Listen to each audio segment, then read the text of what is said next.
pledge allegiance to the flag of the United States of America and to the republic for which it stands, one nation under God, indivisible, with liberty and justice for all. Good morning. I would remind you to silence your cell phones. Oh, this is May 24th, 2022 County Commission meeting. I'd remind you to silence your cell phones. Meeting documents are on the end of the counter. If you plan on speaking, if you would sign in on our sign-in sheet. And we also have absentee voting going on the other side of this door. So if you would try to use this door, please, and be quiet in the hallway if you happen to go north out of this room. All right, with that, I would move on to routine business. Item number 1 is consider a motion to approve the agenda. Commissioner Heiberger, I'd like to make a motion to remove item 16 from the agenda. Second. I have a motion and a second to remove item 16 from the agenda. Second. Oh, I have a motion and a second, sorry. All those in favor say aye. Aye. Those opposed, same sign. Motion passes unanimously. Then I would look for a motion to approve the amended agenda. So moved. Second. And all those in favor say aye. Aye. Those opposed, same sign. Motion passes unanimously. Item number 1B is consider a motion to approve a motion to approve the consent agenda. That's my motion. Second. I have a motion and a second. Roll call vote. Barth. Bender. Aye. Karski. Aye. Benega. Aye. Heiberger. Aye. Motion passes unanimously. Next, we have the opportunity for public comment. If there's anyone here who wants to speak on something that is not on today's agenda. Okay. We'll move on to regular business. Item number 10 is consider a resolution to declare a disaster in Minnehaha County caused by a Durango storm on May 12, 2022. Jason, good morning. Jason Gierman, Minnehaha County Emergency Management. Here today to ask the Commission to consider the resolution to declare a disaster for the May 12th incident. So there's a threshold that needs to be met, and the reason we're kind of doing this now is because there's a deadline coming up on Friday for where the declarations need to be in. So we're not at that threshold yet. And just to clarify, this is for public infrastructure, so roads, bridges, buildings, the costs that cities have incurred to clean up the debris, damage that they've had on roofs. The separate part is the individual assistance. This comes after the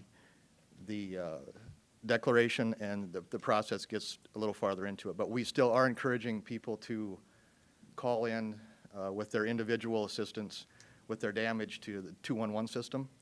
They've been a great help, and we appreciate people calling in and letting us know what damage they've incurred for private citizens, clean up buildings, farm structures, and so on. And we have been trying to get out the word, and so I talked to a few of my neighbors, and we didn't have electricity until some of us Saturday night and some even on Monday across the county. And so if you don't have electricity, you maybe didn't hear that you're supposed to call 211. So, and I've talked to people who've done it, said, take you 5 minutes. If you've got storm damage, please call 211 and give them a report on your damage so we can start making a record. And just encourage anybody you know or your neighbors, or put it on your Facebook page to try to get the word out. So that's what we've been trying to do. So this is a resolution, and Jason, would you mind reading it for us? Yes.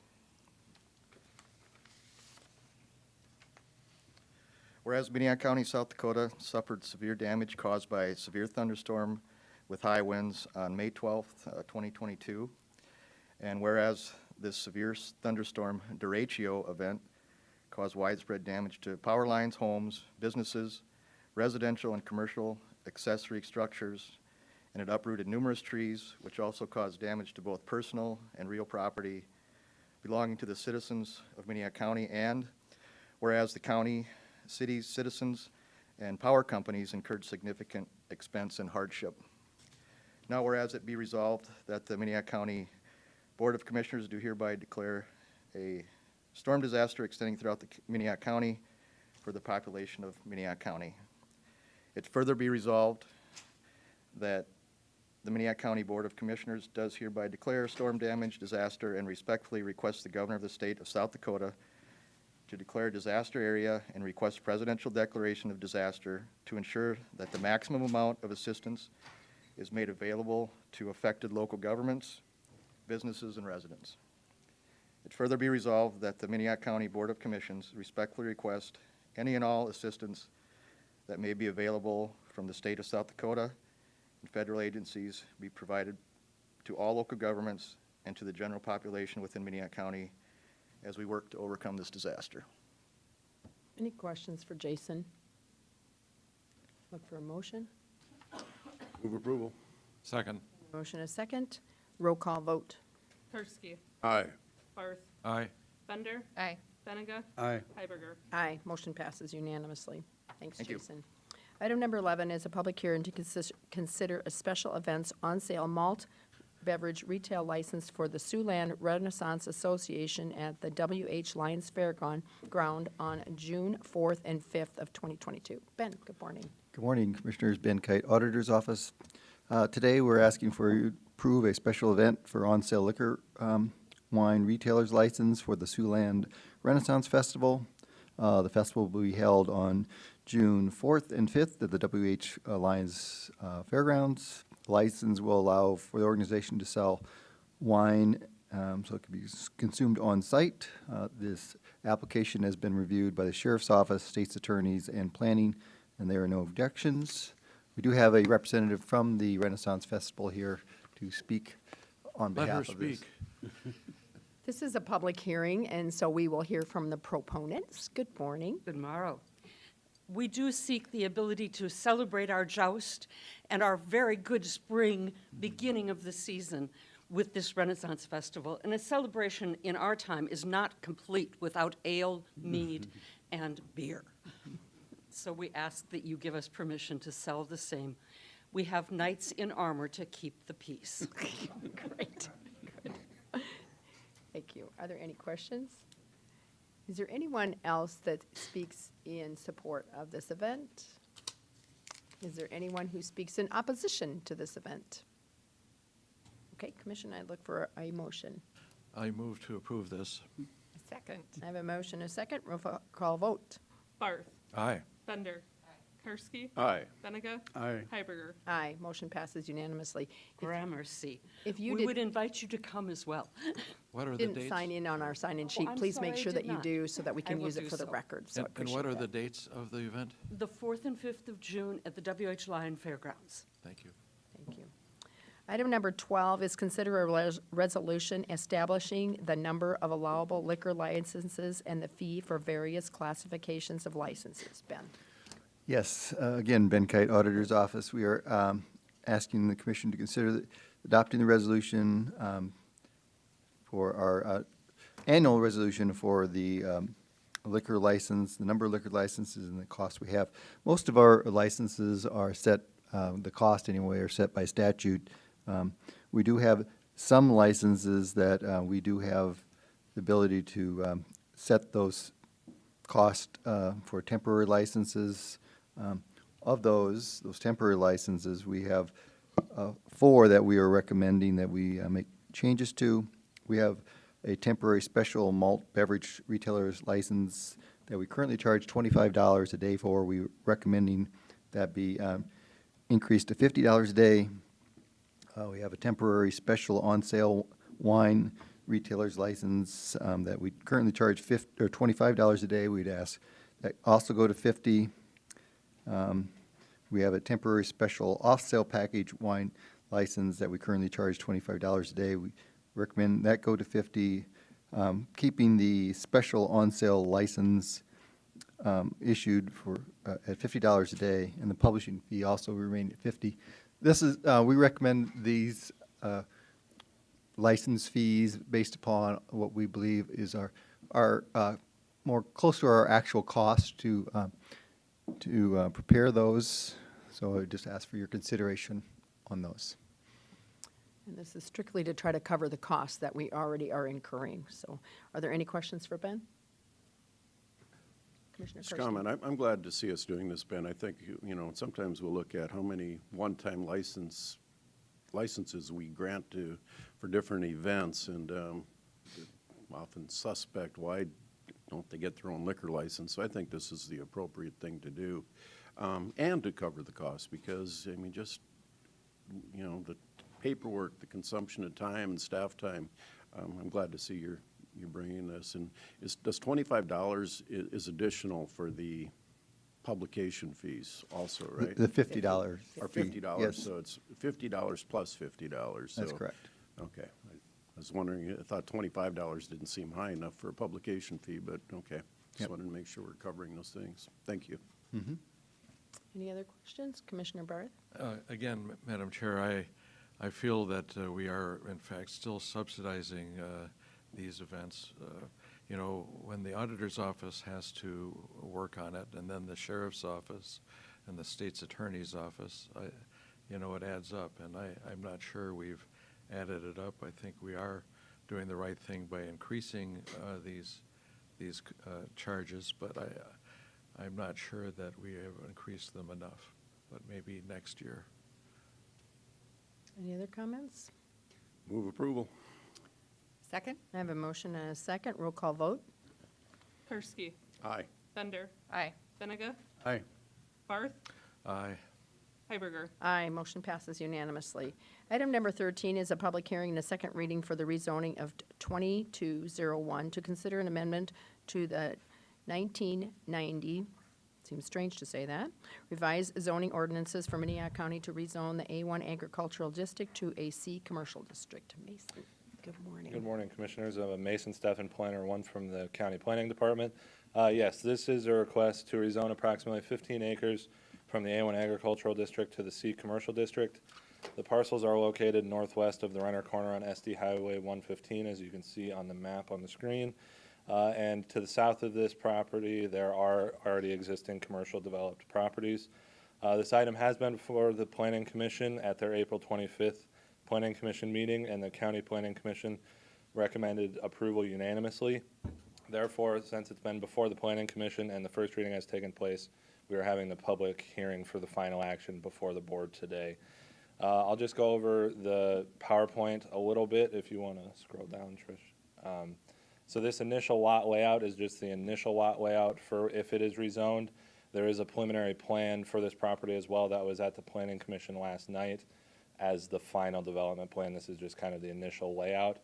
I included it because if you look at along SD Highway 115 and along County 130 on the south, there are red X's, and those red X's are accesses that will be removed by the petitioner when the road is developed in order to have a more flowing access in the area. And then scroll down a little bit more. One of the main issues with this property was requested to be rezoned in 2020 in front of the County Commission, and it was denied. One of the main issues at that time was the floodplain. As you can see on this map here, the one on the left is the current floodplain for the property, which shows that it's not in the floodplain. The one on the right is the future floodplain map from FEMA. They're in the process of updating their maps, and Minnehaha County has not adopted the new map yet, so the one on the right is not adopted and effective for Minnehaha County. The petitioner has submitted data showing that they are not in the floodplain. However, that can't be submitted to FEMA until they're in the floodplain, so it's kind of once Minnehaha County adopts this and they're in the floodplain, they would have to submit their data to FEMA to be taken out of the floodplain. And then if we scroll down, it'll show a drainage plan. So this drainage plan has contours on it that show that they're more than 5 feet above what FEMA projects the floodplain to be on that property. And then I just have some pictures on the next couple slides. So this is the main lot looking to the east. It just kind of shows the accesses with the Renner Corner farther to the east there. In the right of this picture is the apartment complex that's currently on the property. That would stay until the petitioner has an owner who would like to develop that lot. Otherwise, the apartment complex would stay as a non-conforming use in the C commercial district. And then we can scroll down. Here's just looking to the north along the apartment building. And that is the Safari Bar and Grill from the backside, and this parking lot is the parking lot for the Safari Bar and Grill. The petitioner has stated that they will be paving this parking lot as well as part of this. And I think I have next picture would probably be the best last picture. So this is looking to the north. So this is the main area of the lot. As you can see now, it's pretty flat crop ground, and so the main lots would be on that property there.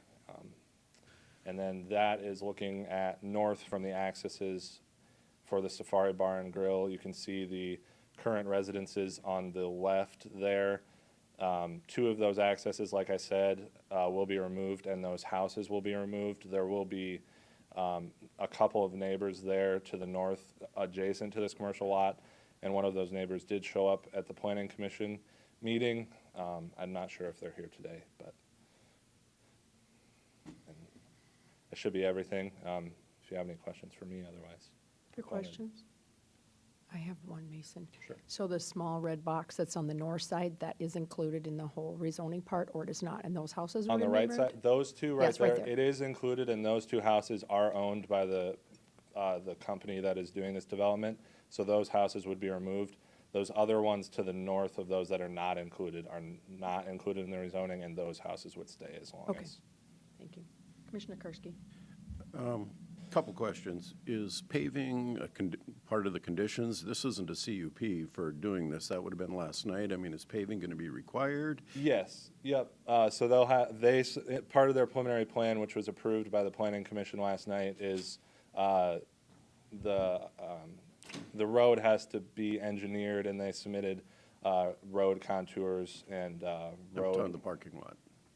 The parking lot. Oh, the parking lot has not been, that wouldn't be any sort of condition, I suppose, since you can't have conditions on rezonings or the preliminary plan. Okay. That's kind of just something we've discussed with the petitioner. Okay, and you mentioned neighbors. Any objections or comments by the neighborhood? The neighbors, so the neighbor directly to the north in that little area that's not included in this had issues in terms of drainage not being properly managed, which was brought up in 2020 as well. The other neighbors were across the highway on Windale Road. Their main concern was that they wanted it to stay agriculture because they felt like commercial doesn't belong in ag. And these are small commercial lots in reality. I mean, Yeah, they're pretty small, and they're for commercial, not industrial, so most everything in the commercial district would be inside, I suppose. There wouldn't be much, and any sort of, if there was ever outdoor storage or anything, that is a conditional use permit. So if there ever was a request in the future to have something that wasn't all enclosed, that would all have to be approved by the county commission or planning commission. Mason, you mentioned, can you go back to the flood map, please, Trish? So, right now, is that Zone C, and it's going to, or what zones are we talking about here, do you know? Zone for, in the floodplain? Yeah. So right now, it's not in the floodplain at all. The left one, you can see the blue is the 100-year floodplain. Okay. And that ends just before this property. On the one on the right, the dark blue is the 100-year floodplain, the orange is the 500-year floodplain. So Minnehaha County only regulates within the 100-year floodplain for our floodplain ordinance, so. The base flood elevation is 5 feet below where these are? So if you look on this, I don't have the cursor, but on the bottom left of that map, you can see a little number, and it shows 1441 as the base flood elevation for, Okay. And on the drainage plan, if you scroll down, Trish, on the drainage plan, the lowest elevation on this drainage plan is 1446. Yeah, so the lowest is 5 feet above, and the highest is even Even more. 14 feet above, so. Yep. Okay, good to know. Thank you. Any other questions? Okay, this is a public hearing, so is there anyone who would like to speak in support of this rezoning? In support of the rezoning, so you want it? Is there anyone there's no one here that wants to support it? Okay, there you go. Hello. And you just give your name. Yeah, Ron Jensen, the developer and petitioner. So Okay, and if you would make sure you put your address on the sheet. I Thank will. you. Thanks, Ron. Go ahead. Just basically what we're trying to do is be proactive about kind of improving that corner and improving the access, allowing for future commercial growth, dealing with drainage issues that are just trying to overall improve things and allow for future development. And be happy to answer any questions anybody would have. Any questions for Ron? Is there anybody here that wants to speak against this development? In opposition? I'm not seeing anyone. Okay, so commission, Move approval. Second. I have a motion and a second to approve. All those in favor say aye. Aye. Those opposed? Oops, sorry, roll call vote. Karski. Aye. Barth. Aye. Benega. Aye. Bender. Aye. Hiberger. Aye, motion passes unanimously. Item number 14 is the first reading to rezone 2204 and authorize the auditor to publish notice of hearing on June 21st, 2022, to consider an amendment to the 1990 revised zoning ordinance for Minnehaha County to rezone from an A1 agricultural to a C commercial district. Yeah, Mason Steffen, Planner 1 from the County Planning Department again. Yes, so this is the first reading for rezoning 2204, which is a request to rezone approximately 3 acres to the C Commercial District. The property is located southeast of Rowena along County Highway 111, with the property directly north being a commercially zoned property and the property to the south being a residentially zoned property. This item was heard at the Planning Commission meeting last night. Due to scheduling issues and the primary election on June 7th, the short turnaround between Planning Commission and the first reading is necessary, so there are no delays with the item. Due to this, there are no minutes for the meeting last night. However, I can say that the item was approved on the consent agenda unanimously last night, and there were no neighbors opposed to it at the meeting.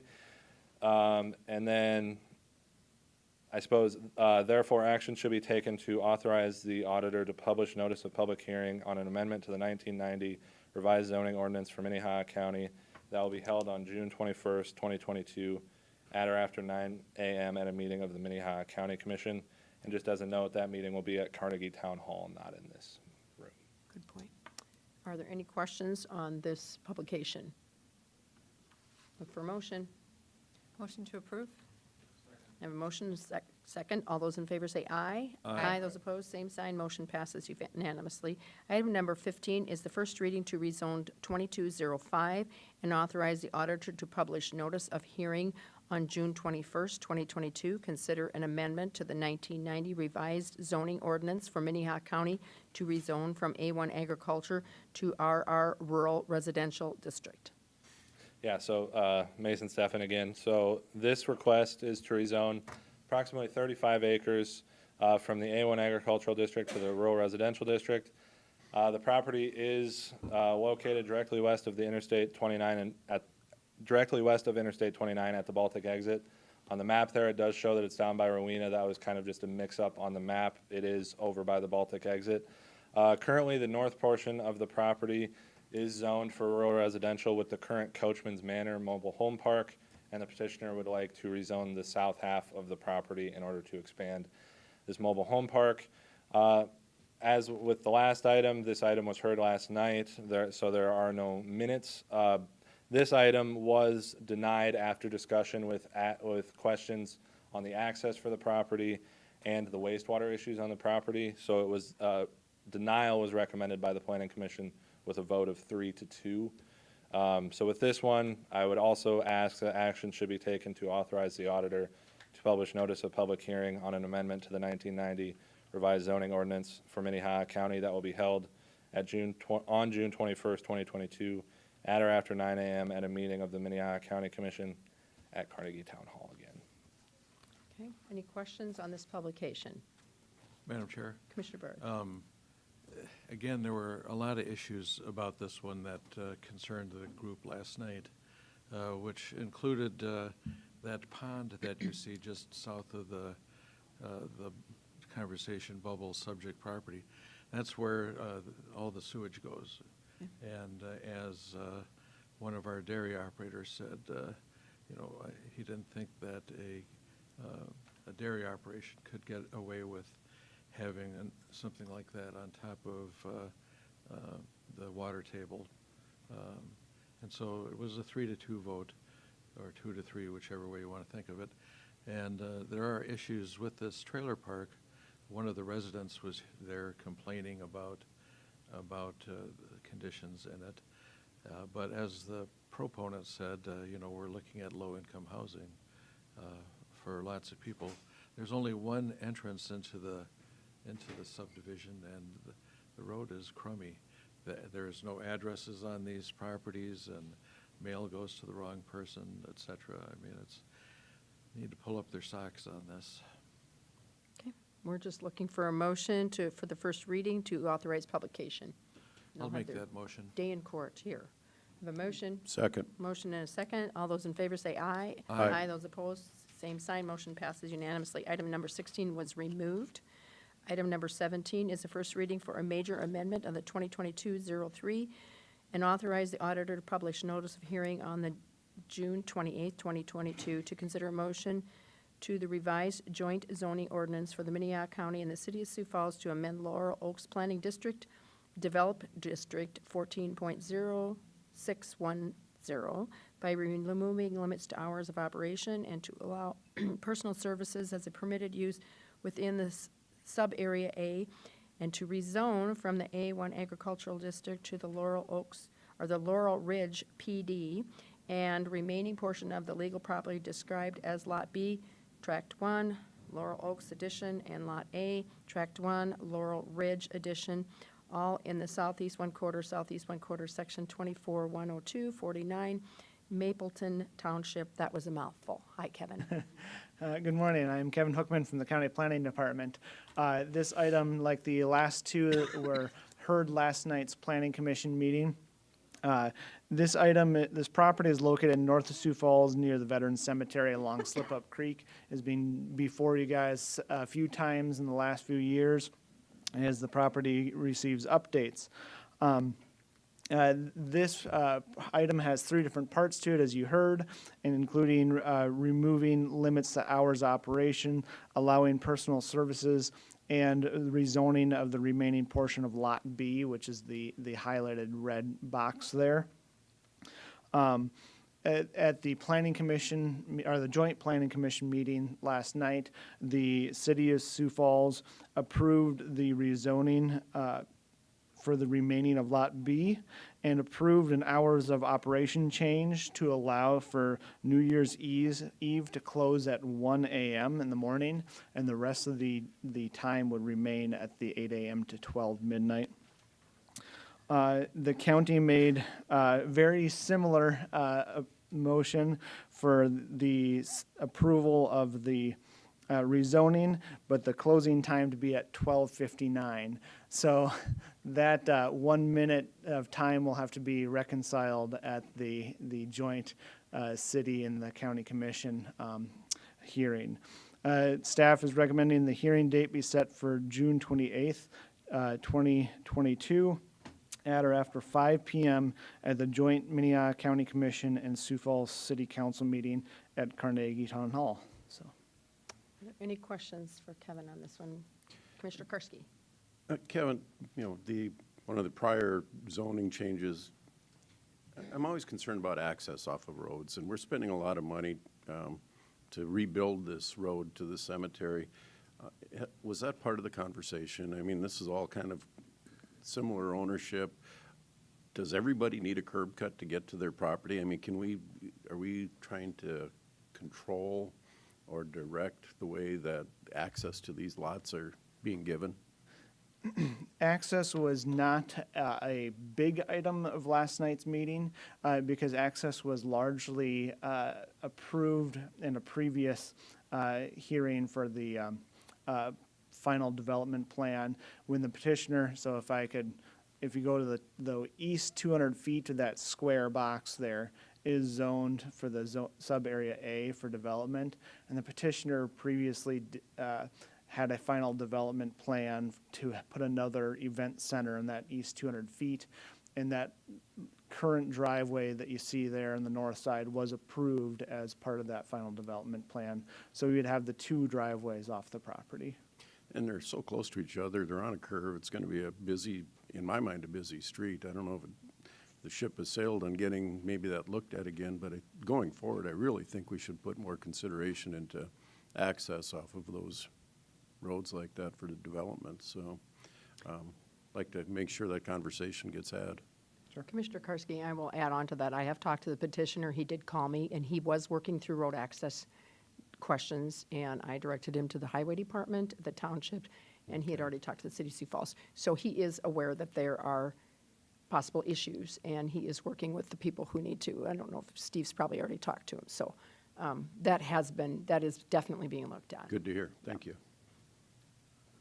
If there are no other questions for Kevin on item number 17, I'll Move make, to set the date, June 28th. I have a motion. I'll make, second it or make it, or whichever one you need. I have a motion and a second Madam Chair, to I would make a first reading comment. with Commissioner. This was really a bit of a difficult issue because there was not just a issue. We were changing the hours of operation. We were changing the character of the property.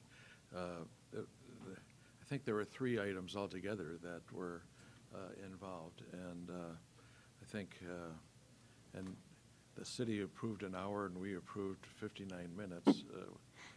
It's a little bit rough last night.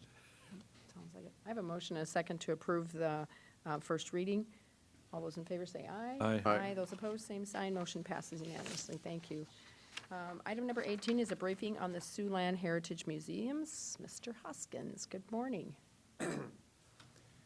Good morning, Commissioners. Bill Hoskins, Director of the Siouxland Heritage Museums. Here to just briefly go over what some of the museum's current operations are. We have 6 great exhibits at the Old Courthouse Museum. 3 were opened last year, and 1, the Radio Man exhibit, opened in April, celebrating the 80th anniversary of the Sioux Falls Army Air Force base, which really, and its impact on the city of Sioux Falls. We've got a lot of programming going on currently. We do a lot of educational programming in the schools, and after 2 years, we're back in the schools, very happy about that. And just an example of how during the week of May 7th to the 13th, we presented over 100 programs in the schools to over 2,500 school kids. Some of our summer programming coming up includes our noon concerts, Friday noons in the plaza behind the Old Courthouse Museum. There are 13 scheduled this summer. We have historic walking tours of a variety of neighborhoods on Thursday evenings, kicking off with a tour of the Warehouse District next Thursday on the 2nd.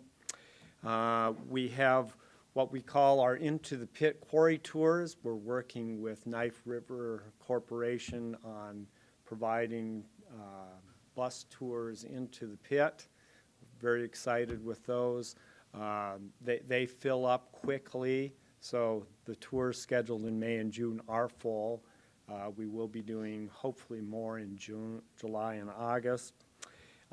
We have our Historic Homes walking tour on July 19th. That's a program that we do as a fundraiser. We have 4 property owners in the Cathedral Historic District who are opening their homes for that special tour on that evening. That's a great fundraiser for the museum. We also have our day camps. We have Pioneer Day Camp out at Beaver Creek Nature Area. And in July, we have what we call Victorian Girls Day Camp over at the Pettigrew. Our collections management, one big change that we've had is a migration from our Past Perfect program, which used to be on the mainframe. It's now in the cloud, and that has sped up everything else, sucking information through that straw. And but it's also been a good move in terms of staff access and ability to enter. We have about 119,000 objects on that database total, but we've moved our public access has really been able to move the needle there from about 10,000 items under the previous program to just over 60,000 to date this year are accessible by the public, and we're moving that up. The real limiting factor on that is actually the staff cleaning up some of the database information and making sure everything's in there right.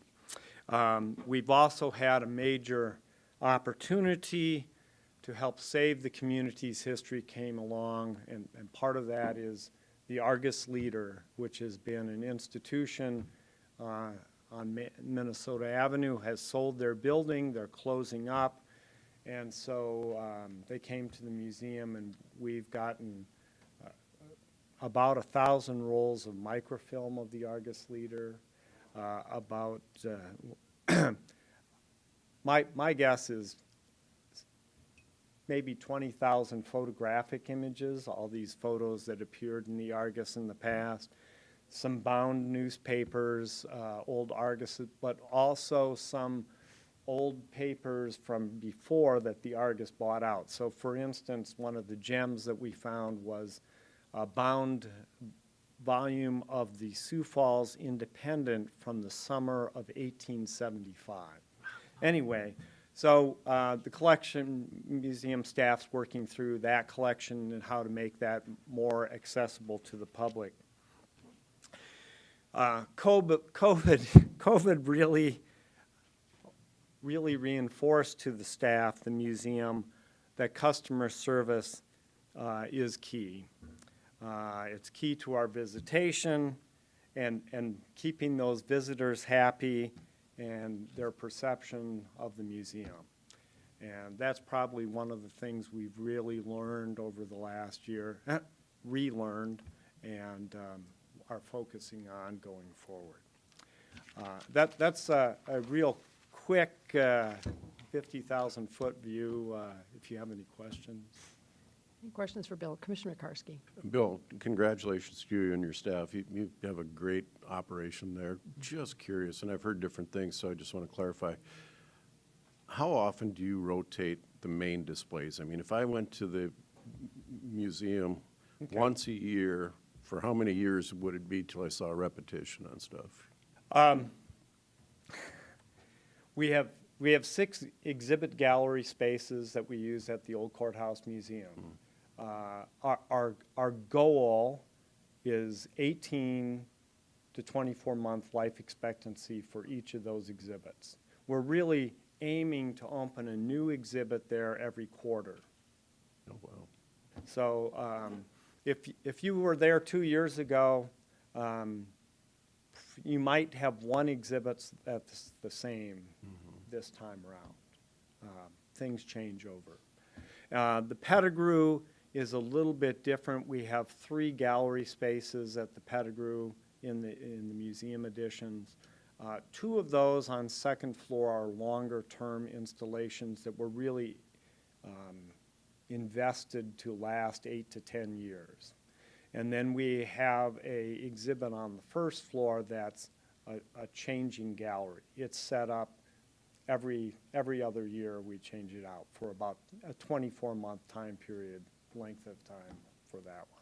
So all the old stuff in the museum is new quite repeatedly, but not only do you have beautiful buildings to put these things in, if you've been to the museum once in the last 5 years, you probably haven't even tapped what we have to see.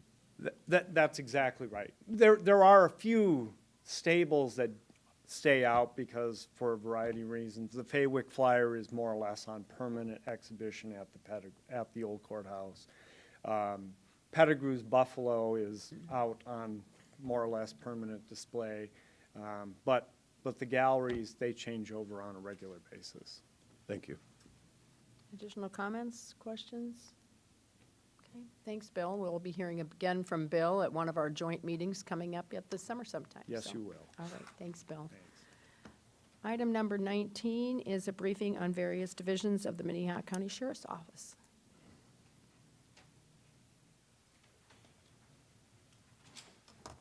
Morning, Commissioners. Mike Milstead, your sheriff.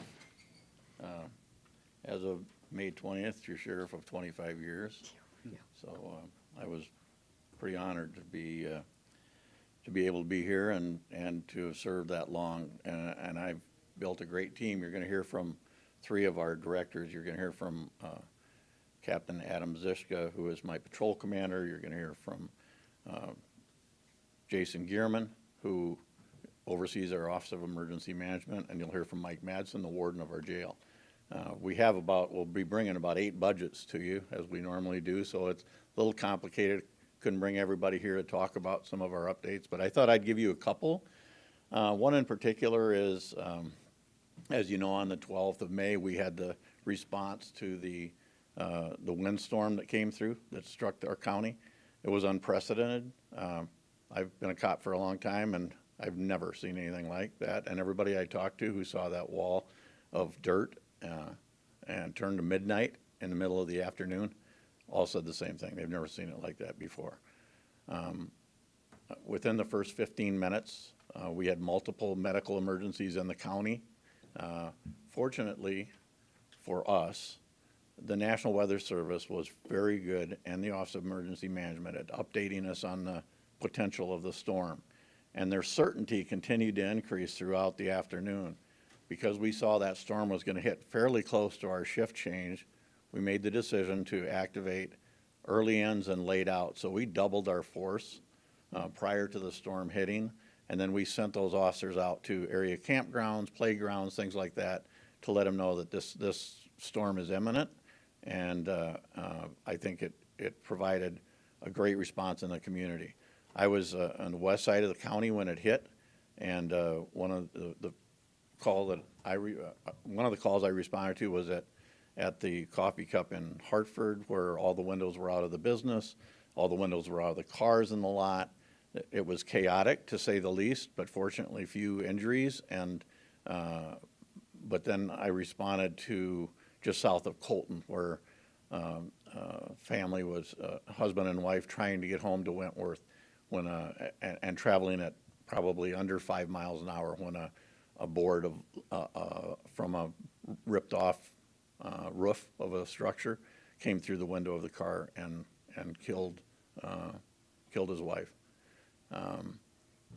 But I do want to say something. I mean, her name was Wendy Lape from Wentworth.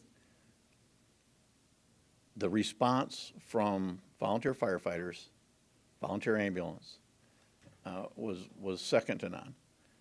And the local farmers jumping in their tractors across the county, but in particular where I was at that scene, they were there with equipment to move the trees off the roadway, push them off with payloaders and farm equipment to make way for the first responders. And we were flooded with first responders throughout the whole county. Every fire department was active.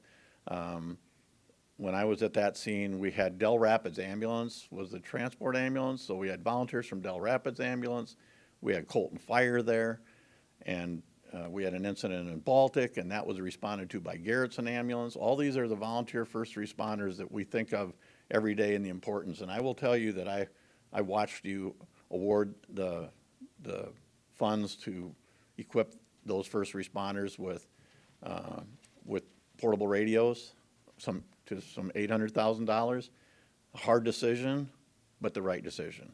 And so I can tell you that I appreciate the fact that you recognize the importance of those first responders who came into the eye of the storm as opposed to seeking shelter. So that's the storm event. I thought I'd update you that last night we sent detectives to do liquor compliance checks throughout the county. We checked 59 businesses in the county, includes cities and out in the county. I'm happy to report 55 passed. I'm sad to report 4 of them didn't. But there are consequences for those that don't pass those compliance checks.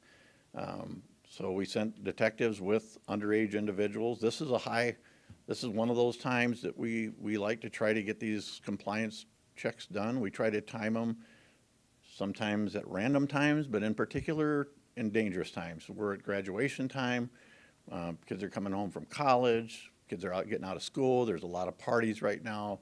Sometimes we do these close to proms or homecomings, holidays, things like that, where we know there's more underage people going out trying to buy alcohol. So again, 59 businesses checked, 55 passed, 4 failed.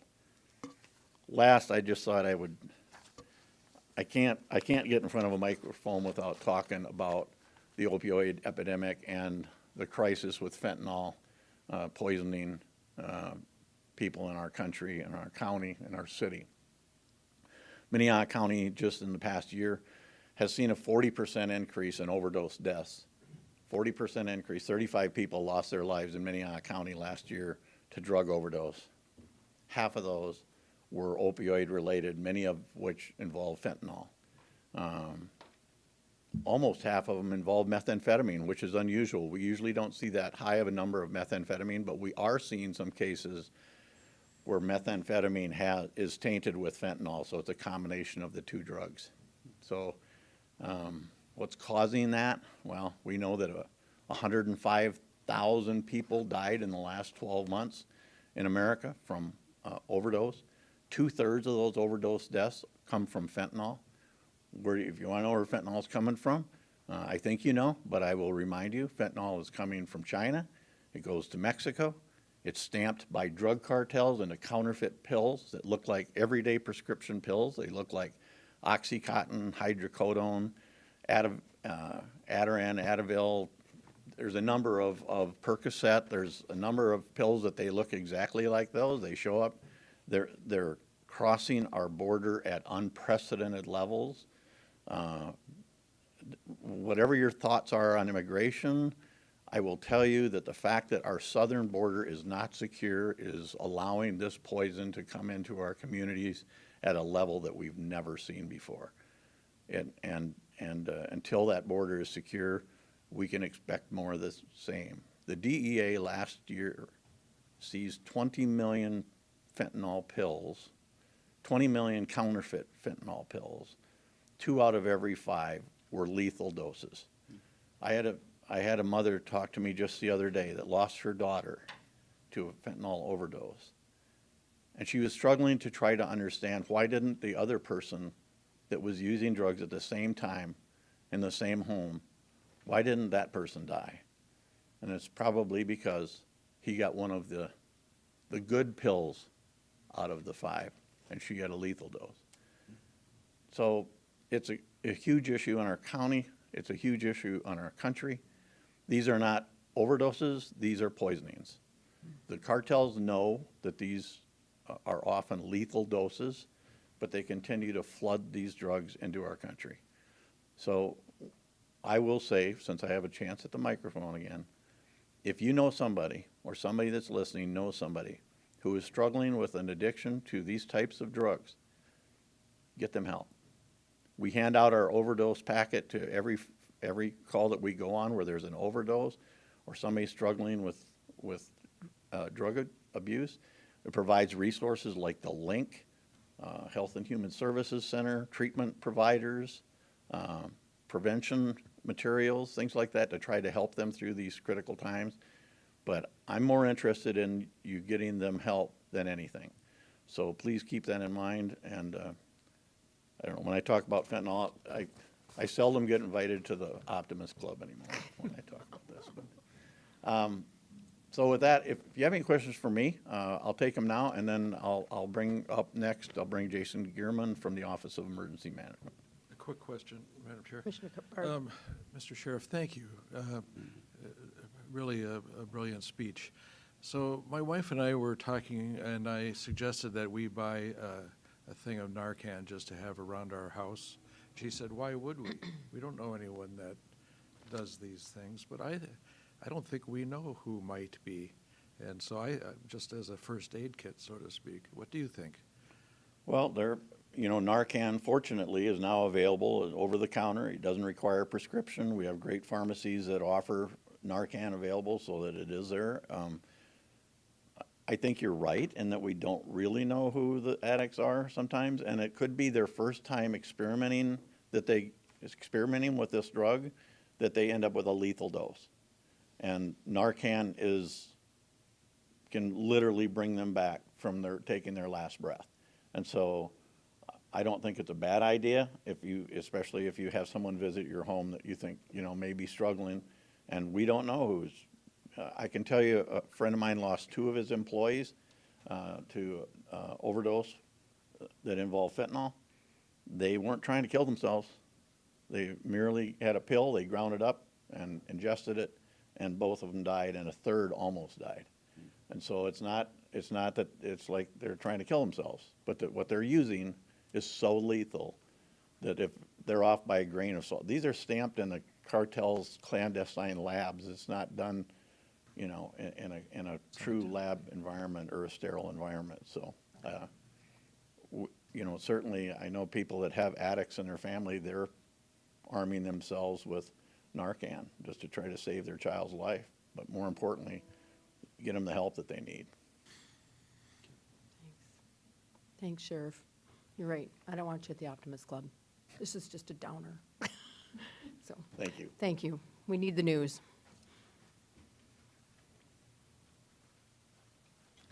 Jason Gearman, Minnehaha County Emergency Management.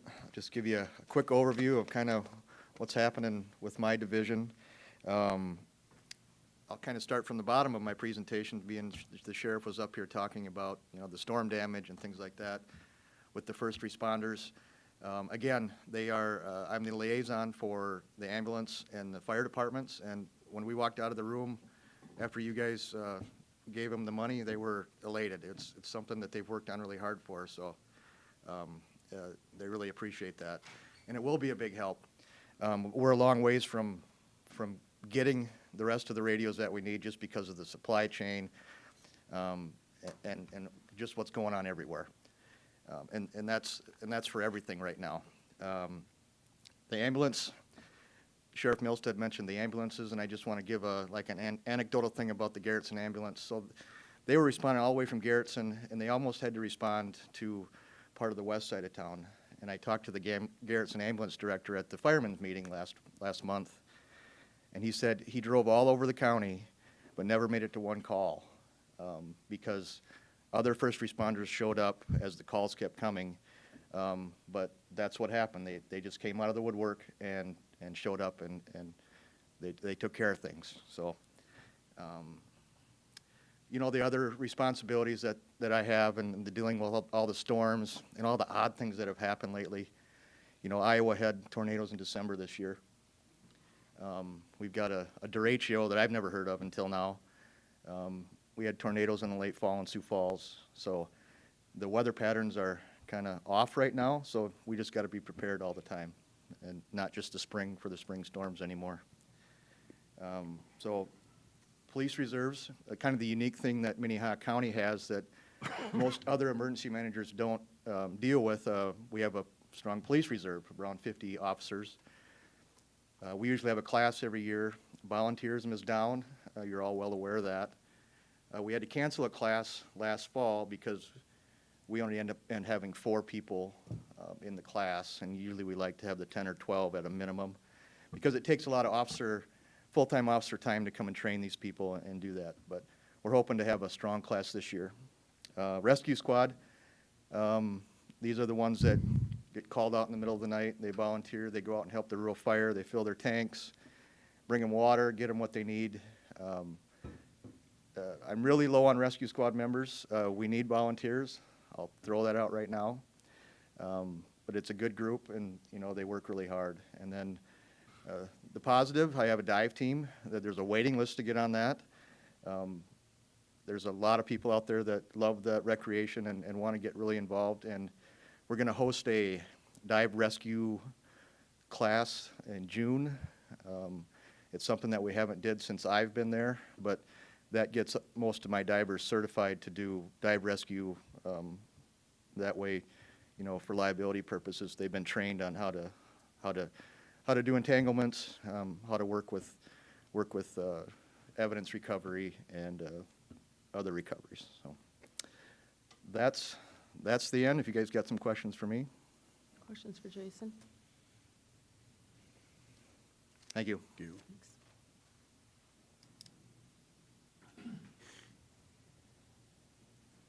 Good morning, Adam. Good morning. Good. Good morning, Commissioners. Adam Ziska, Patrol Division Commander for the Minnehaha County Sheriff's Office. I just wanted to go over a few points, kind of the state of patrol right now for Minnehaha County. First of all, I'd like to talk about the numbers, what we're seeing as far as calls for service within the county. In 2021, so last year, we saw an increase of 9%. On the bullet points that I provided, you'll see that that covers a 3-year time period that we're comparing that against 2017 to 2019. So you probably looked at that and wondered why we don't have 2020 on there. 2020 was a COVID year that lasted all year. With that came less self-initiated activity. It's important to note that there wasn't a decrease in types of high priority calls and stuff like that, but an overall decrease in calls. Basically, what we had decided at the time and what was decided, pretty much universally across the country in law enforcement was we weren't going to necessarily initiate as many traffic stops, as many citizen contacts, and reasons were twofold. One, because we make contacts that oftentimes aren't voluntarily. The deputies aren't saying, hey, I'm gonna talk to this person, but I have to go to this call. We didn't want to spread the virus to citizens, and also we didn't want to come in contact by choice with people who may be carrying the virus. But that being said, during that time period, we did see some interesting numbers. We saw an increased level of mental health types of calls and an increased number of violent crime type calls. So when we look back over that 3-year period, and looked at 2021, we saw an actual 32 increase in mental health emergency calls. So mental health emergency calls mean that there's a component of danger to them. This isn't, hey, I'm feeling a certain way, can you send a deputy over here? I may need some help. This is a component where there may be a weapon involved, there may be other family members involved, there may be an assault that had occurred, or some other component that makes this an emergency. Over the same time period, we saw a 25% rise in violent crime calls in 2021. This is consistent with what Sioux Falls is seeing, and Metro Communications did a great job of helping me compile those numbers. So these are crimes in progress, come here quick, we need some help. That being said, staffing is going very well for us within the county on patrol. We continue to be a place that people want to come work. I have 3 trainees right now that are just about to get off their training period on June 11th, and they're going to join us in patrols full time. One circumstance that we're battling is we've had 2 deployments back-to-back years, so 4 total. So we had, in the last calendar year, we had 2 of our deputies that were actually deployed to Africa for a year, or 440 days to be exact, and now I have 2 more deployed to Arizona to help with the border effort down there, and they're deployed for the same length of time. So when you talk about our numbers and how many patrol deputies we have, when you have 2 gone and you have a handful in training, even though you're fully staffed, you're able to boast that. It still takes away from our raw patrol numbers. With our increase in call volume, with our increase in the types of calls that we're getting, first line supervision is always on the top of our mind, top of the mind of the admin staff that's listening or hearing what's going on during the day. Hearing about incidents later, reading about incidents, and realizing the gravity of some of these situations. I'd like to talk about our contracts. We have a relationship with Southeastern Technical College that we've had for years. Right now, I have 2 full-time deputies over there that we call campus security officers. They are long-time Sioux Falls police officers that retired and then picked up this job. They seem to be enjoying themselves. They're great liaisons to the school for us, and we feel very comfortable over there as well. With our Air Guard, we currently have 16 staff. These certified deputies work alongside security forces at the air base. They do everything from security checks to physical security, where they're looking through your car as you're pulling up. This has actually been used, our model has been used nationally at different types of bases as a model on how to do policing at that level. In the airport, I have 12 part-time employees right now. They provide physical security all the time while screening is in process, so while people are going through the security stations with TSA to get to their planes. Staffing any part-time position anywhere continues to be a challenge, but we have a great working relationship with the airport, and we're able to liaison with them quite easily. We have upcoming community events. These are our big ones, and they're all happening in June. Del Rapids Quarry Days, June 25th. Garrett's and Jesse James Days, June 18th. Hartford Jamboree Days, June 17th through the 18th, and a new event called Automania is happening in Valley Springs, June 25th. The big one that we have every year, our biggest community event, is the fair. That's happening August 5th through the 13th. We've already started working on security protocols, looking at historical things that we've done, looking at what went good last year and what didn't, and planning for those things already. So that brings me to the end of my comments. Does anybody have any questions? Thanks, Adam. Questions for Commissioner Karski? Captain, thank you for being here this morning, and thank you for the work that you and all your deputies do. one thing that really impresses me, well, first of all, congratulations on the, for the airport recognition and the security there. That's fantastic. How many patrol deputies do you have? Right now, I have 30 patrol deputies full-time. 30. And a lot of them are kind of the permanent police in different communities, Hartford, Del Rapids, I can't remember, but, you know, what we do, and you are the law enforcement in so many of these communities, and I think that's a great business model or model for a lot of other communities that could follow, or counties that could follow. So thanks for, you know, what you do and how well you do it, I guess. So Thank you. appreciate it. Thank you. Commissioner Barth? Captain, I'm kind of jumping ahead here. I read the warden's comments about the jail. So out in public, are you finding people not being respectful of the uniform? Are you finding people more likely to, fight? I tell you, I'm just a citizen, but it seems like drivers are getting worse. It was tailgated today, passed without a signal, et cetera. I mean, what's it like out there? For us, I would have to say, I worked in Portland, Oregon for a number of years before coming here in 2013, and that's just one example that I draw from, and I can say positively this area in the country is very good to their police, especially what I've experienced as a deputy sheriff was a whole different footing. I feel like when we come around the corner, people are happy to see us as opposed to the opposite in most cases. I will say that, with these contract towns, and Commissioner Karski is exactly right, we try to provide the same faces to those contract communities, namely Hartford and Del Rapids, where we have a major presence, so that people can get comfortable with us. We started a community engagement committee within the Sheriff's Office this year that's really grabbed a hold of identifying where people are going to be anyway, and then we provide deputies to those things. So we've always been a part of these communities, and that has helped us build the respect that we have through most of the community and their residents. The one thing I would say is that people that have committed to a life of crime are in and out of our jails. Those are the type of people that we also encounter into the communities, and that's what the citizens expect us to deal with, something that they don't necessarily, want to. It's something that we're happy to do, and we do experience that as well. As far as our officer assaults and things like that, we haven't seen a major, on the patrol side, we haven't seen a major influx, and I say that is the training that we're providing these deputies, the crisis intervention type training that we're requiring, the ongoing mental health type training that we're requiring, the technology that we have to include tasers and things like that, less than lethal means.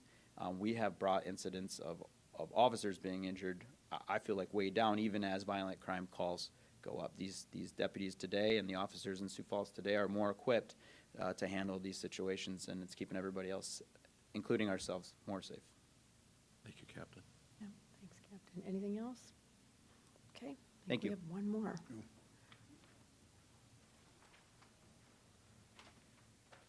Warden? Good morning. Warden Mike Mattson from the Minnehaha County Jail. As you are all aware, the past year for the jails has been a difficult one. Much like other departments, we experienced things that we have not encountered in the past. Staff had to adapt to these changes, adapt to a higher level of stress, increased workload, and high demand for overtime. We saw an unprecedented turnover rate of 31% in 2021, which you were all aware of.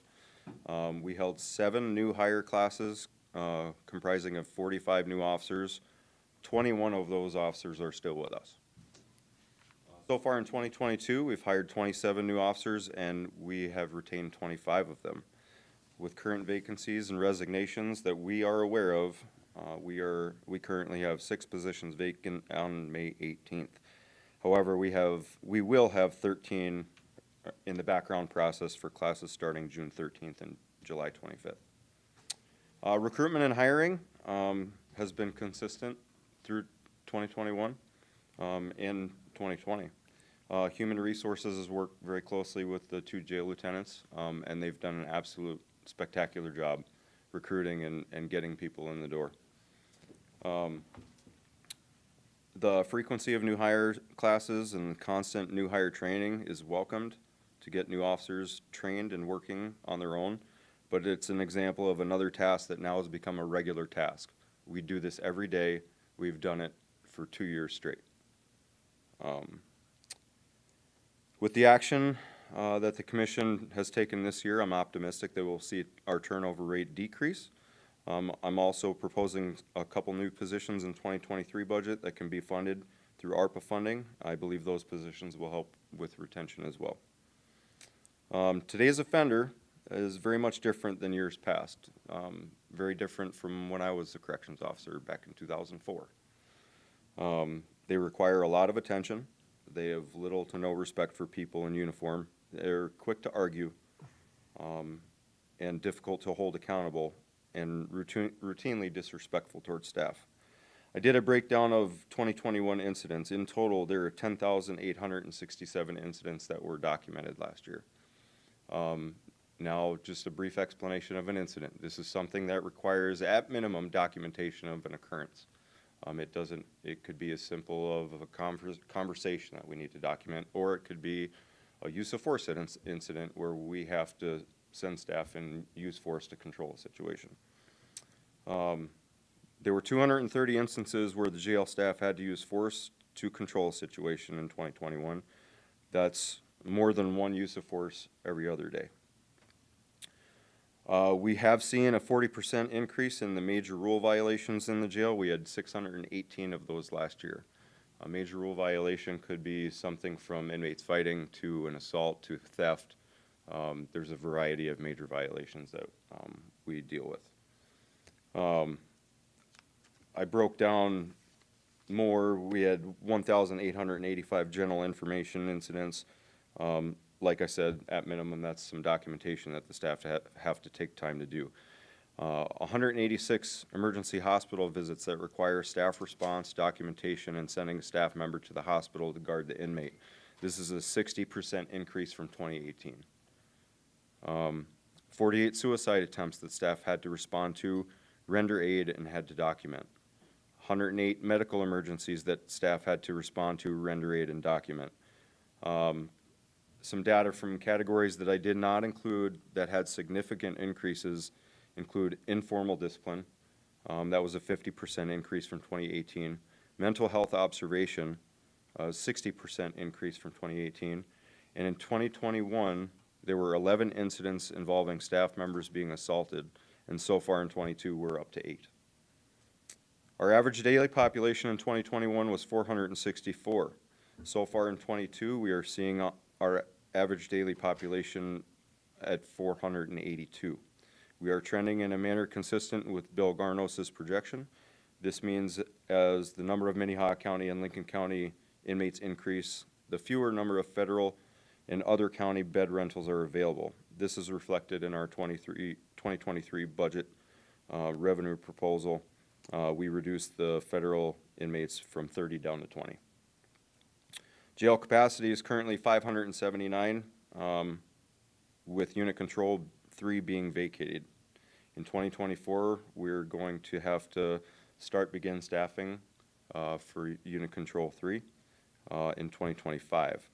We continue to monitor our occupancy level to determine when this will need to occur. However, when we do have to hire additional staff for unit control 3, it will be a substantial amount.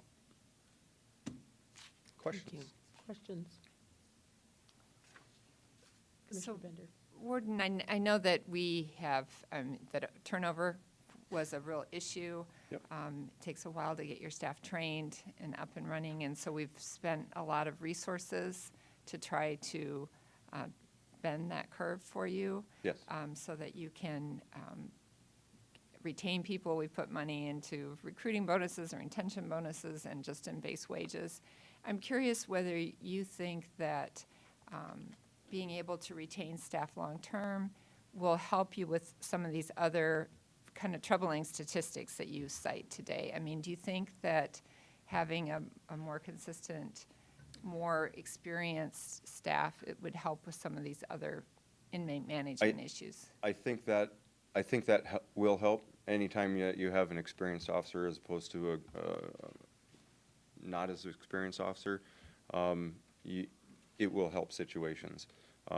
We provide great training to our staff, great training to the new officers, and besides that, we deal with managing people, and it's inherently difficult. You never know what you're going to get. So. I'm curious whether you think that there are other things, I mean, other things that we could be doing other than just expect that this is going to continue and get worse. I proposed a couple new positions for 2023, one of which is a housing sergeant. I think that's going to be beneficial to have. Much like our intake sergeant, we have a sergeant that's dedicated to intake, that manages that area Monday through Friday, that keeps things consistent through the shifts. They manage all the problems. They've taken ownership of that area. Why wouldn't we do the same thing for our housing area when we're seeing such an increase in incidents and the types of incidents that we're getting? If we have that person that can take ownership of that area and really manage those incidents and be there for the staff to guide them, that will be in this, basically a second sergeant for the shift sergeant to help manage all those problems. Thank you. And turnover is extremely expensive, and as you were talking about the numbers of people that, you know, start out in a class and then don't make it all the way through, that's a lot of money lost in the county, and so we do hope that we can start to retain some of those employees. Yep.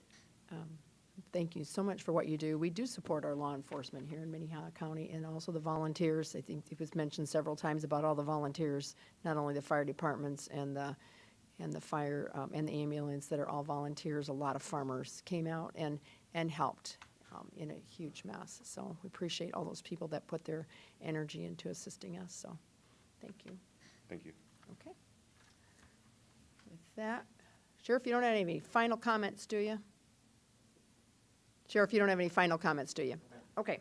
All right. With that, we'll move on to item number 20, which is consider a motion to accept the MacArthur Foundation's grant funds for the Just Home Project, formerly known as the Equitable Housing Demonstration Project, and authorize the chairman to sign the following associated contracts agreements between Minnehaha County, and there are 3 different groups here, and we're going to do one at a time. Is that okay? We'll talk about one, and then we will do the motion. So the first one is the Urban Institute. Perfect. Yep. Good morning, Commission. Carrie Benz, Human Services Department.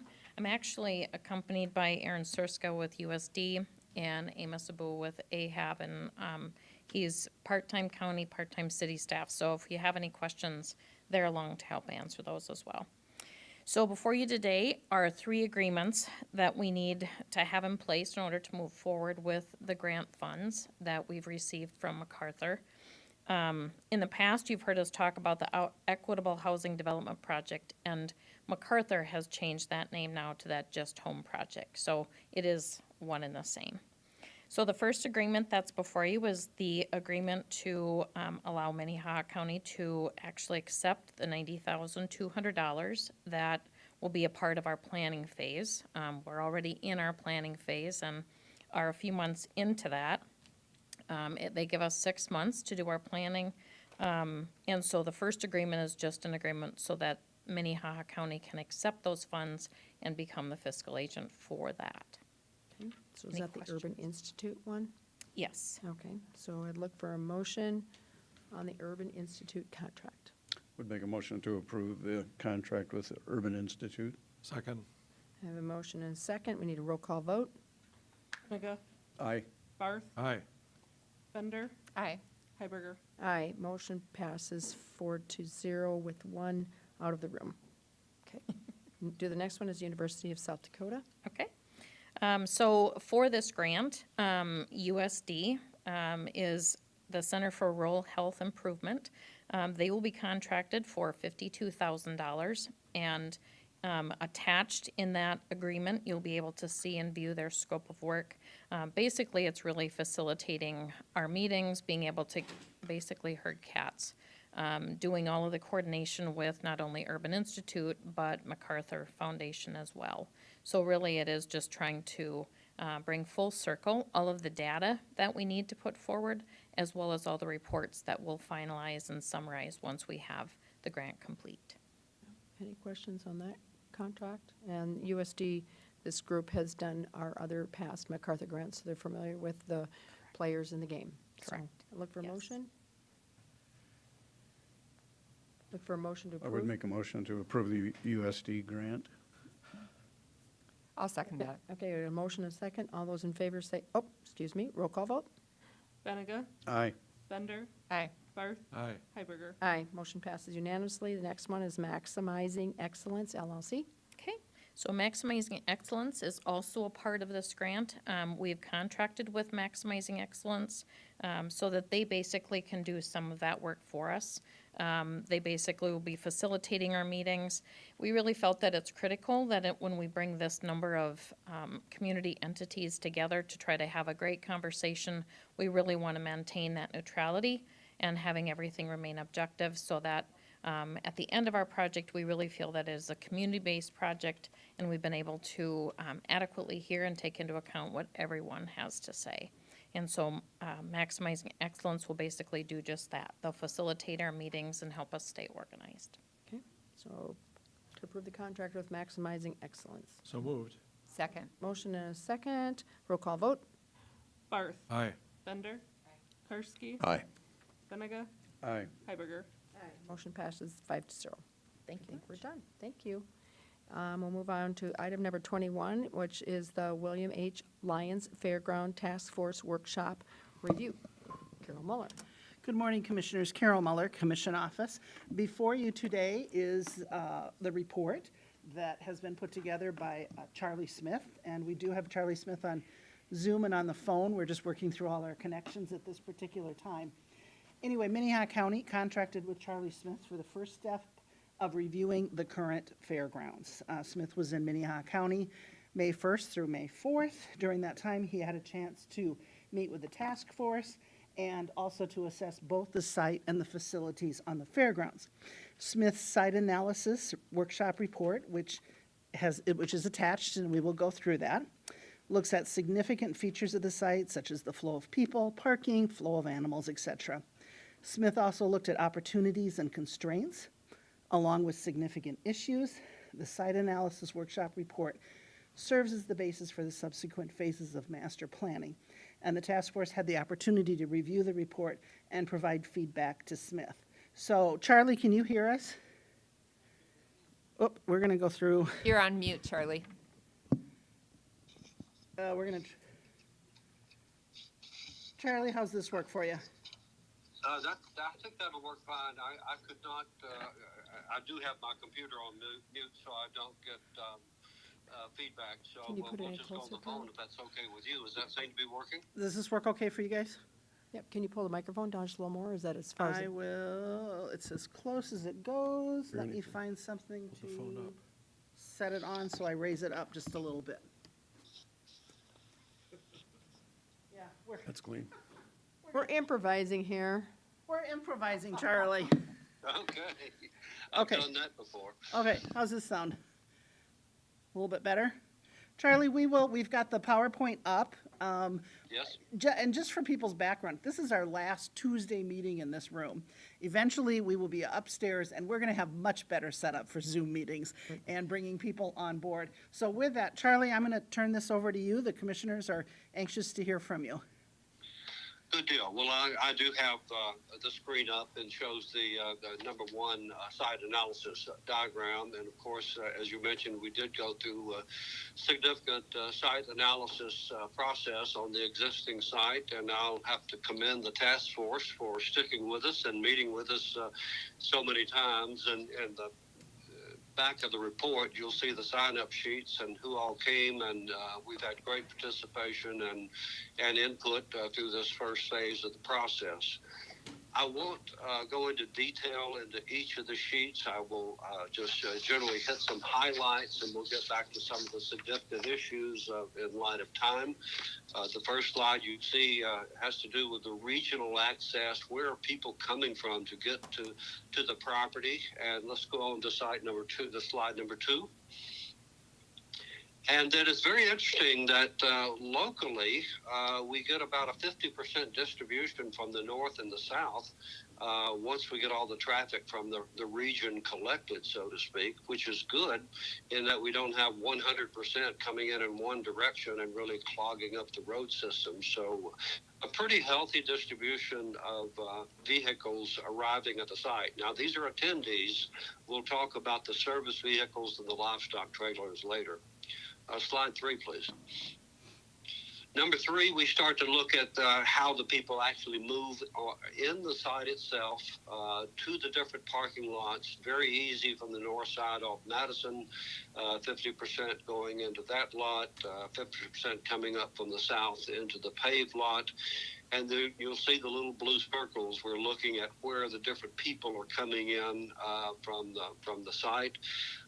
One interesting thing is that on that top 50%, a lot of those people are moving all the way down to the main gate. And that's why 68% of the people are coming down there. And I think we're going to look at some improvements to the orange gate and distribute the folks a little more evenly throughout the site.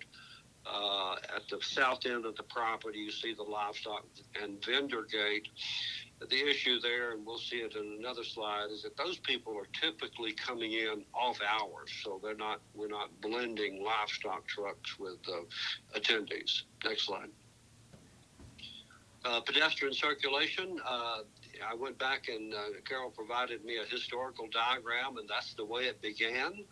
The green area circulation with a straight mall north and south, and then the bow shape. That's the way the site was laid out originally, and it hasn't changed since then. Next slide.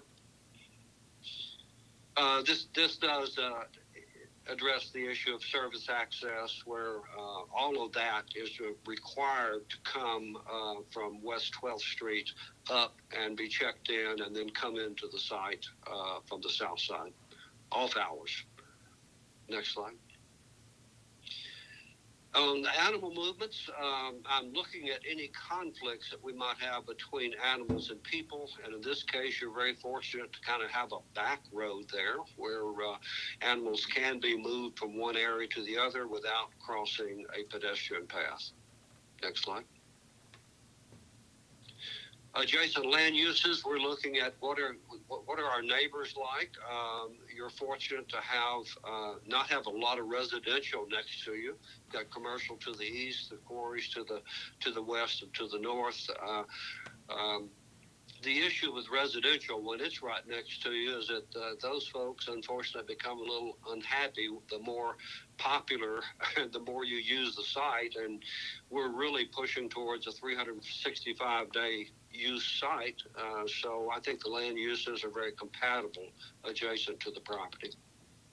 Next slide. Looking at who owns what, we always want to be designing on property that our client owns, and it is county-owned property. Next slide. Site topography and drainage, we're looking at ponding, flooding. Basically, the site is relatively flat. We do have a few areas of ponding which can be improved with some simple grading. Next slide.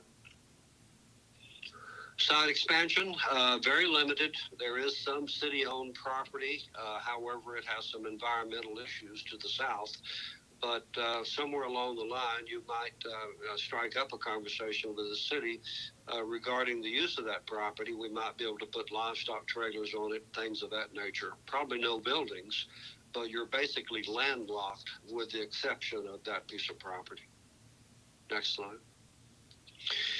Easements and restrictions, I think everybody understands we do have a deed restriction that exists. It has a 5-year reversion clause, meaning that if you don't use the site as a fair within 5 years, it goes back to the original owners. There are many fairs that have a 1-year reversion clause, and during COVID, they had to ask for some exceptions. So, again, there is a deed restriction on the site. Next slide. Environmental conditions, we know of no negative conditions. And the soils are basically sandy with gravel rock, and the rock is about 4 to 17 feet below, depending on where you're drilling. But it's good not to have any negative environmental conditions that we would have to mitigate on this property. Next slide. City-county limits. The current project is within the city limits. We use county building codes. However, the fairgrounds were exempted from operation from the city of Sioux Falls ordinances, and the site was annexed into the city in 1978. Next slide. Zoning and comprehensive planning. You'll see that the property for the fairgrounds is properly zoned as recreation. The adjacent property to the west is zoned agriculture, and then we have commercial to the east. Next slide. And I might just mention this process is a process of identifying any issues. It's kind of called problem seeking, and we're trying to identify significant issues about the site and about the buildings as we move forward. The site layout axes, as I mentioned earlier, is shown in red, is the way the original site was laid out, and I don't see us changing that significantly in the future. Next slide. Vegetation and landscaping. Sorry that we've lost so many ash trees. I'd like to see us come back and add some more of those on the north-south mall so that we do add some more greenery to the site. Generally, the site is very green with grass and trees. Many fairground sites that I work on are just asphalt, so I think we have a pretty green site overall, but we would like to replace some of those trees. Next slide. Views and vistas. There are a few views from the interstate over towards the site, and then some approach views off of Madison. However, there are really no long-distance vistas, anything that we want to protect, a major mountain in the background or something of that nature. So good views of the site from the west and the north. No views of the site from the south, however, since there's commercial space there. Next slide.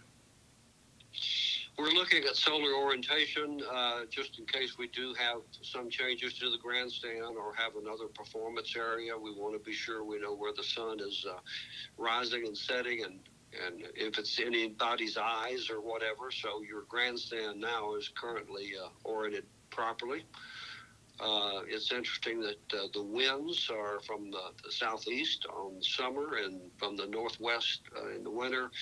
Typically what we're looking there is that if we have residential next door, that we not have manure smells going into a residential community. Part of that is operational, and I think Scott and his group do a very good job of turnover and removal of manure from the site pretty quickly, so it's not an issue. Next slide. Site utilities and capacities, upgrades. We've got an awful lot of old utilities there, and we do have some significant lines that need to be replaced. And when we get into the next phase, we'll be working, we'll subcontract to a local civil engineer to identify some of the more significant needs and what those costs might be. So they will show up in the master plan as utilities that are needed. It's interesting, we completed the master plan for the state fair, and I think item number one on the needs list, and that will be funded as a new sewer line to their new building, because the other one was just coming apart. So you will see some list of utilities that will need upgrades in the future. Next slide. Architectural themes and images. There are multiple architectural themes I'd like to see in the future if we do additional buildings or renovation of the existing buildings, to try to get to a common color scheme to give us more of a campus look. Next slide. This slide is just looking at the different zones, where the carnival is, where the livestock is, where the exhibits are, things of that nature, where the the entertainment is. And I see no zones that are out of character or out of place. No issues there. Next slide. The non-fair use zones, we have car sales and races in the paved areas. We have concerts in the grandstand, and we have a lot of use of the expo center, rodeo, livestock, craft shows and sales, things of that nature. We've got a mixture of uses in that building, and I think in the long term, we're going to look at separating those out so that we have what we call a clean building and a not so clean building, so that you don't have odors going into the expo hall, things of that nature. But we'll address that in the next phase of work. Next slide. Opportunities, constraints. I'm not going to hit all of these. Hopefully you maybe had a chance to read through a few, but I do feel with your location and your really great access, which is shown as number 2, back to number 1, that you can become a leading exposition park in the region. Right now, you have limitations due to some of the buildings. Number 3, I mentioned about enhancing the clean and not so clean facilities. I'll drop down to number 5. We really have, like the 4-H and small animal buildings, some real significant deterioration there that have been patched up over the years. We will show you some options of repair and or replacement of those buildings. We want to increase the usage of the site on a year-round basis. I mentioned number 8 before. Number 9, fairgrounds tend to be flat structures, low structures, and we like to oftentimes have a theme tower. That's an orientation point to tell people to meet me at the tower, for instance, at 2 o'clock, and there'll be a restroom there, an information stand, whatever. Number 10, we're going to look at the grandstand. Looks like that capacity probably could be increased. That will come out of a market analysis that we'll be proposing in the next phase. Under the constraints, site is basically landlocked. Number 2, that's always the case, isn't it? The constraint, budget, and funding. Where does the money come from? And in the fairgrounds business, we do have quite a few sources that we'll be talking about in the market and funding study. The other constraint, number 3, certainly the deed restriction is a significant constraint. And then number 4, the expo hall column spacing is really not adequate for an awful lot of different livestock shows, rodeos, a little too tight, column spaced a little too close together. We'll look at several options on that building when we get into the next phase. Next slide.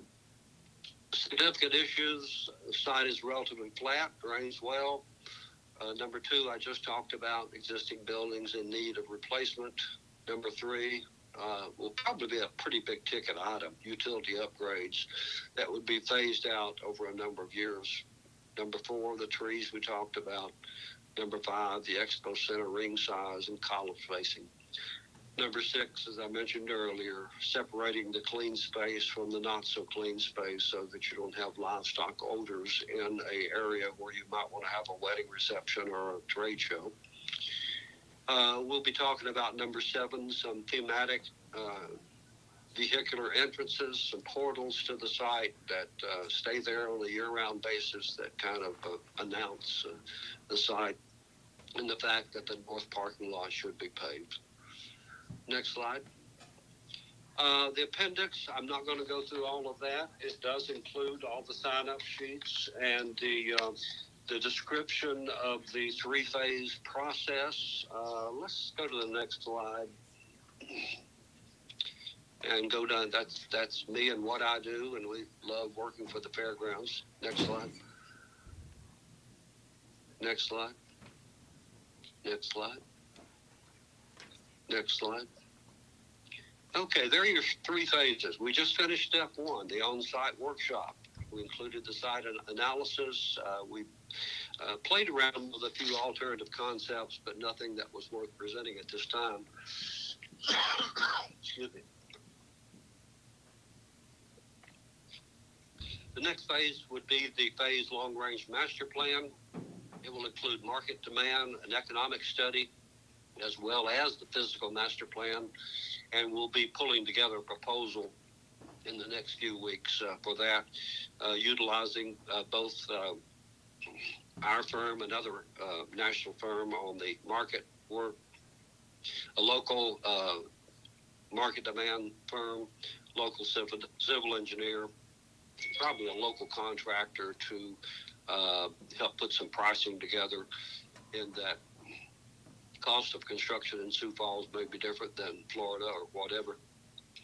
And then once you finish the master plan, you decide, well, what is it we really want to build? And that's where the selected facility comes into play, and that you move into the first phase of whether it's utilities or renovation or new buildings during that phase. But that will be identified in step 2 when we all get together and talk about phasing. So I think, Carol, I'm just going to leave the rest. I think the rest talks about a lot of details of the next phase, and I'll stop at that point and see if there are any questions. Thank you, Charlie. Are there any questions for Charlie? Commissioner Karski. Charlie, what has been the role of the task force so far, and how do you see them being utilized going forward? Well, first of all, the task force, and I've got all their resumes, is really a wide variety of folks, first of all, that are very interested in the fairgrounds. It's interesting that you got, I think, 47 applicants. We have 17 on the task force.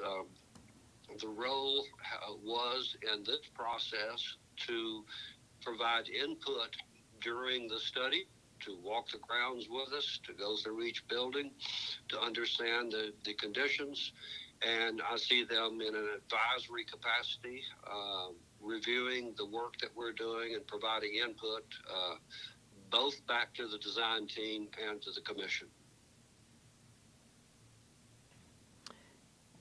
Additional questions? Carol? Comments? Charlie, thank you very much for that. Next steps as we look ahead. Charlie has up there right now the second phase. The next phase of the work will include stakeholder, user group meetings, public input, and the market demand, competitive analysis, and economic impact report. The agreement for the next phase will come before you on June 24th, which is the next time you'll meet as a commission on a Tuesday. And or June 21st, sorry. Smith will join you by Zoom probably that day to go through and present, so we'll be working through with the attorneys as we get that set up. Charlie, I know, is already having some conversations with those who will be doing the analysis, the economic, to see what's the impact of the fair out there. I think a lot of questions really hinge, and decisions will hinge on doing that. I think he's already, at least we've been having conversations about talking to local contractors and local engineers about the utilities and the state of the buildings that are out there. Okay, great. Okay, I'll look forward to the next conversation. Okay, Charlie, anything else you want to add in closing? No, I think I believe we had a very successful step 1 with good participation. We're proud to present the report to you and look forward to moving into the next stage. And we will look forward to being able to hear you and see you better in our next room, next month. I look forward to that as well in your new room. Yes. Thank you. All right, thanks, Charlie. Thanks for hanging in there with us for an hour. Next, we'll go on to the commission liaison reports. Any reports? Madam Chair. Commissioner Barry. We did have that planning and zoning meeting last night, and I've got to say it was one of the more difficult meetings for me because there was not a clear answer for some of it.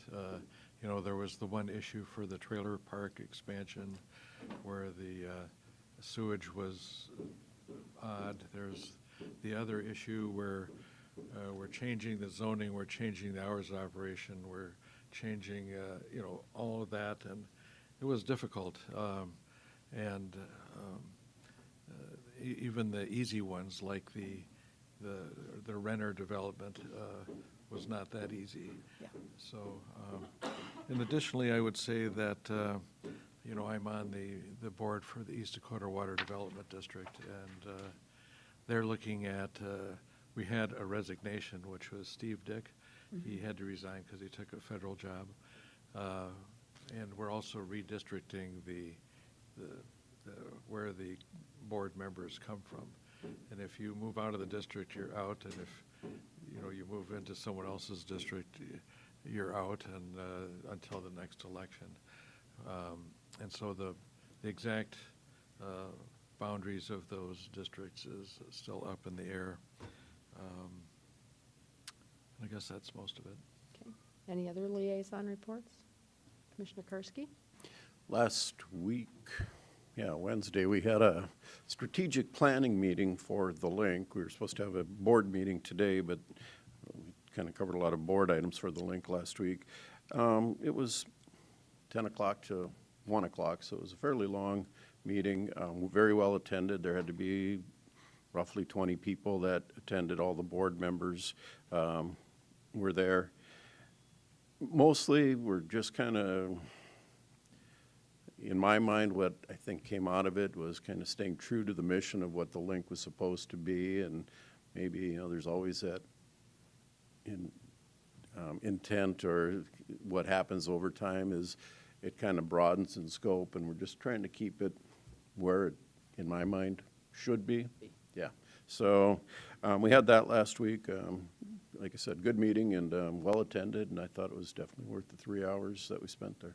So. Great.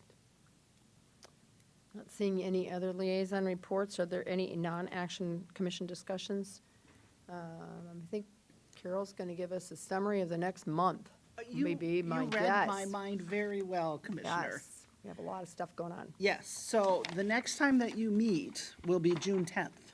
You will meet in this room, which is 2 weeks from today is election, and one of your roles as commission is that you canvass the vote, and you have a time frame by which you can go through and do that. You have to have it done by that Friday. So you will be meeting June 10th, which is on a Friday by at 9 a.m. I know that it's a little bit of a challenge in the summer, so we'll be picking a couple of you up by phone. So, and we will also do an abbreviated meeting. We want to recognize and honor our vendors who work with us all the time, and we want to get them paid.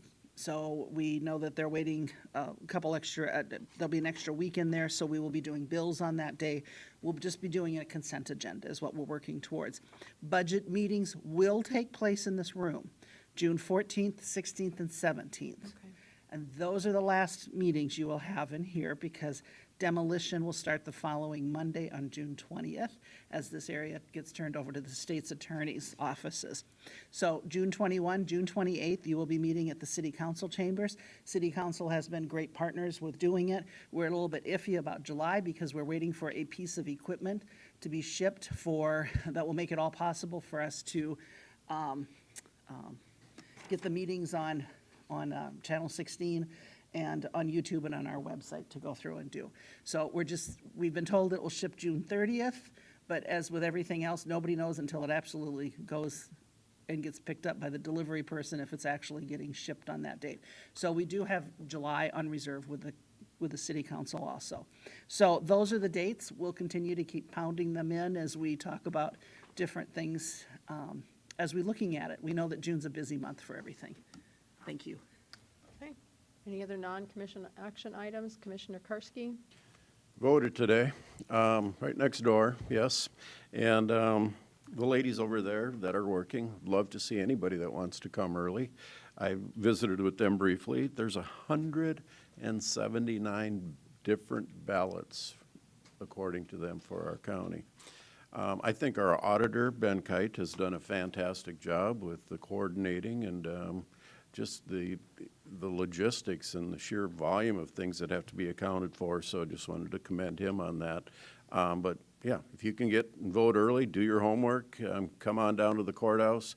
From what I've seen, limited line to no line at most times. You can be in and out probably in under 10 minutes. So if you want to vote early, get it done.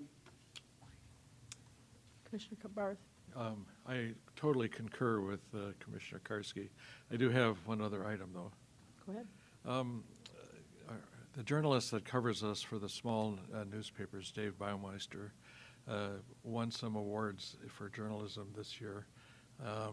And he also got an award for his editorial writing. It's all here in the Garrettson paper, but I'm not going to read it, but we're being covered by award-winning journalists. Yeah, he does a good job of covering us, yep. And I'm going to bounce a little off of Commissioner Karski's and say not only our auditor, Ben Kite's doing an amazing job, but his staff, who a lot of them are new, have really, they dove in and they're doing a fantastic job down there in that office. So we need them all.